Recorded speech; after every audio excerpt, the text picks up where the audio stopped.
guys, nagbunga na po yung aking pananim na mga gulay dito sa gilid ng bahay. Yan. Ito po ay yung sili na panigang. Ang dami ng bunga. Yan. Ang dami. Sarap po yan sa sinigang, guys. Tapos ito naman yung sa talong. Ang dami niyang bunga, guys. Pwede na din pong i-harvest. At hindi lang po ito yung unang pag-harvest ko po ng talong. Maraming beses na po. Pero ngayon marami ulit po na bunga yan.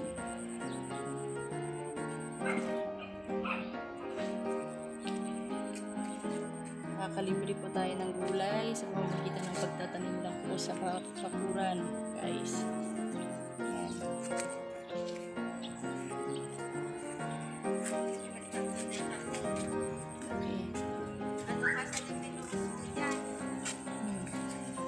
Ang dami pa akong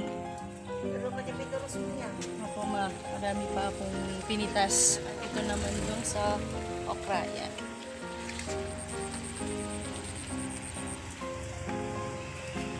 Tapos meron tayong sili dito. Tsaka itong kamatis, bubunga na rin. Marami siyang bulaklak.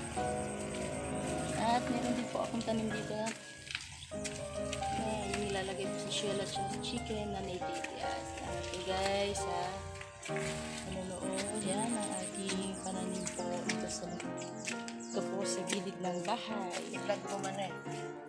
Ito na guys, yung aking pong naani na bunga ng aking pananim. Meron tayong sili. Ayan. Panigang. Tapos talong. Ayan. Tapos okra. Salamat sa Diyos guys sa laging pagsuporta at panonood ng aming pong vlog. Salamat po sa Diyos.